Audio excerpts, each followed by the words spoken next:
Now, if I were to ask you 3 fixes for plantar fasciitis, what would you say? Probably ice your feet, stretch your calves, and stop going barefoot, right? Well, in this video, I'm going to tell you why calf stretching is not the answer for your plantar fasciitis and what you should be doing instead.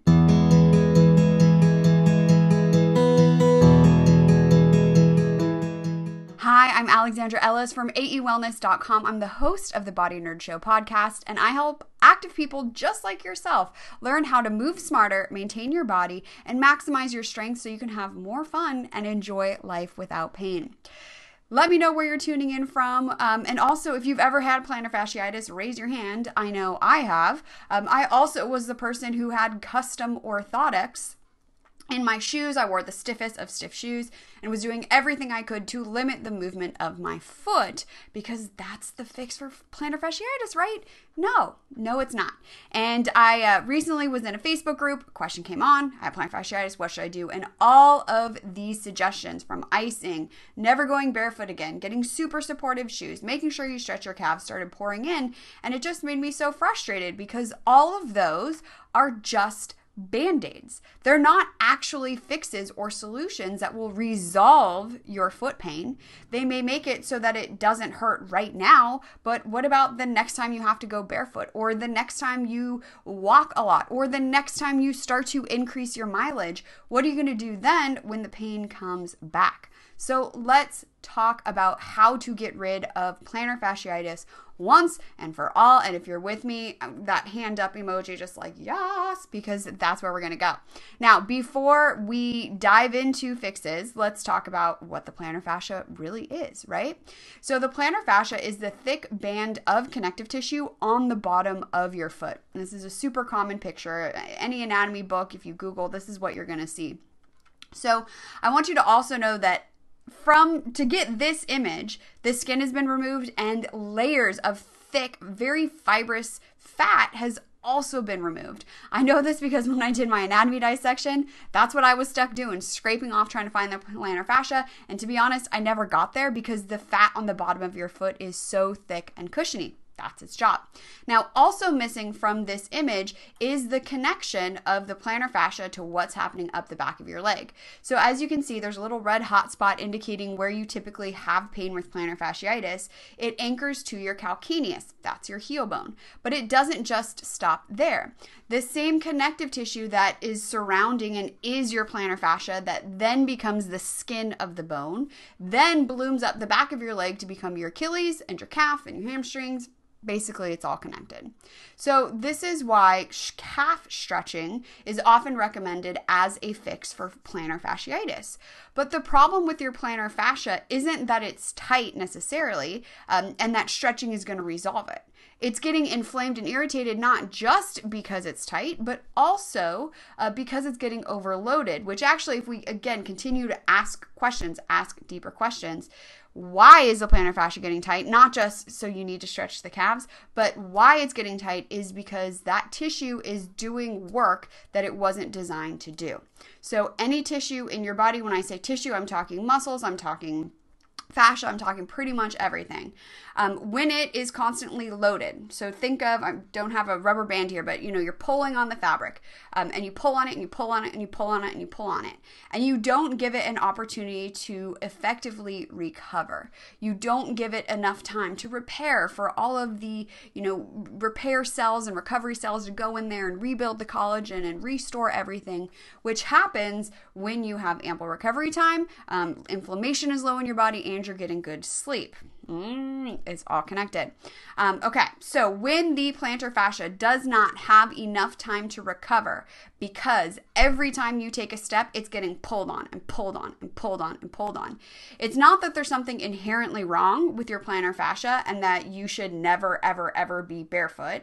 The problem is that the foot itself is so weak and that your plantar fascia is really the weakest link. And so that's where we feel it, because it's getting stretched, it's getting overloaded again and again and doesn't have ample time to recover.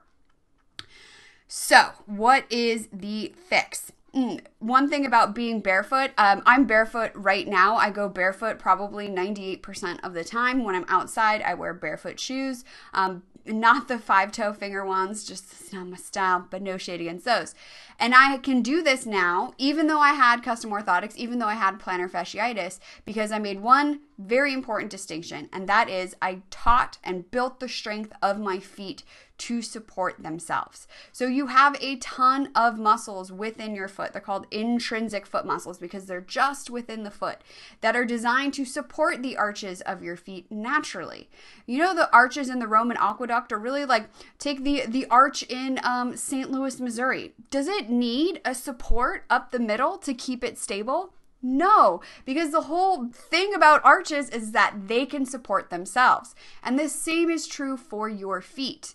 Is it that you have flat arches or weak arches? Well, they're probably weak because the intrinsic muscles of your feet are weak because they haven't had an opportunity to work because they're always in shoes or you're always using arch supports and things like that.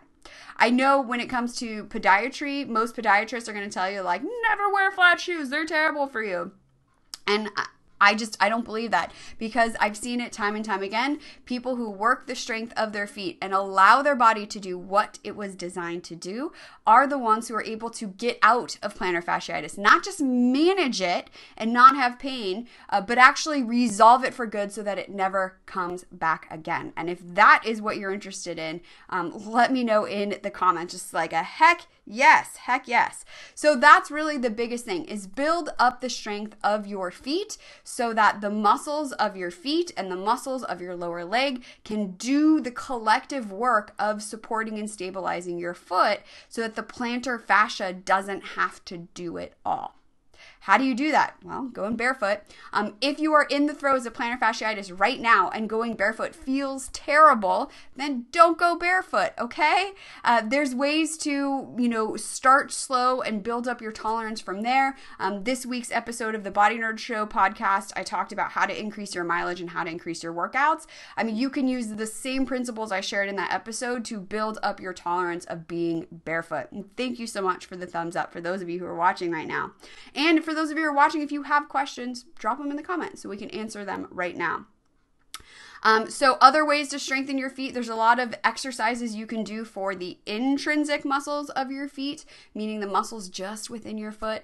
Things like towel scrunches, trying to pick stuff up with your feet. I know one common exercise would be to have like a bunch of little, not too small, but pebbles and trying to pick those up and putting them in another container.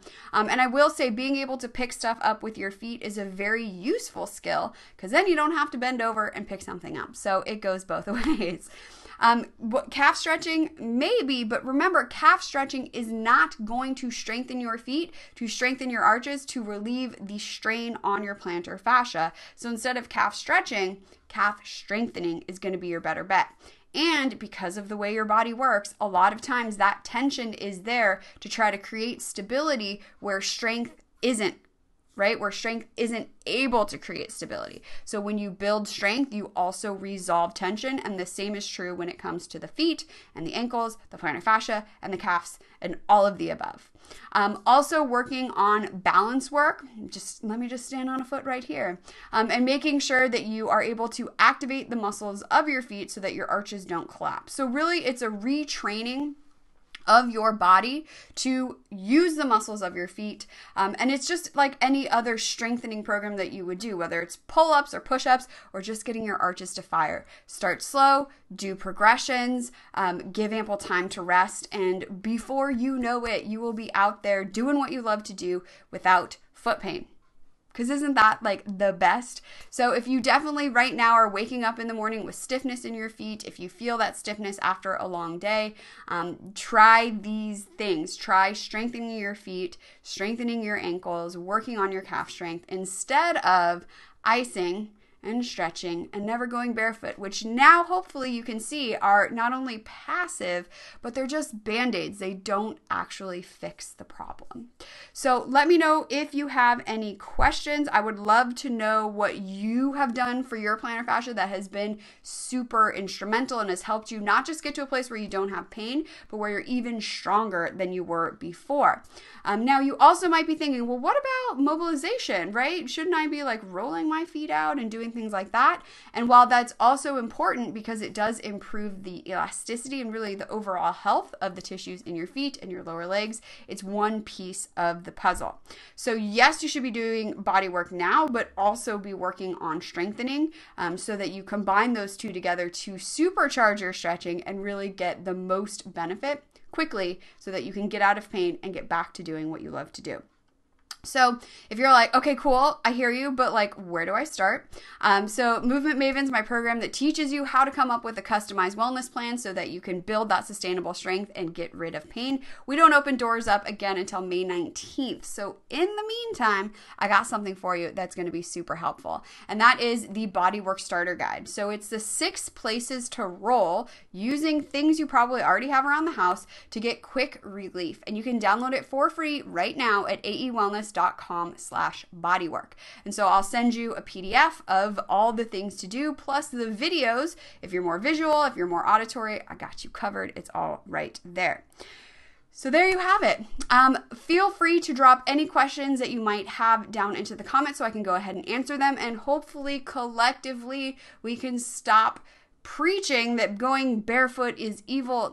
It's so good for your feet when done in progressions and treated like a training tool, which it absolutely is. And so any questions you have, drop those in the comments. If you want a little bit extra support, send me a message and we'll talk about where your next best steps are. But in the meantime, definitely go get that BODYWORK Starter Guide at aewellness.com/bodywork. All right, that's it for now. Thank you so much for watching. I'm looking forward to answering all of your questions, and I hope you have a wonderful rest of your day. Bye for now. What do you want to see more of? Comment below and let me know. Also, make sure you give this video a thumbs up so that more people can find it, and definitely make sure that you hit that subscribe button so that you'll get notified every time I put out a new video.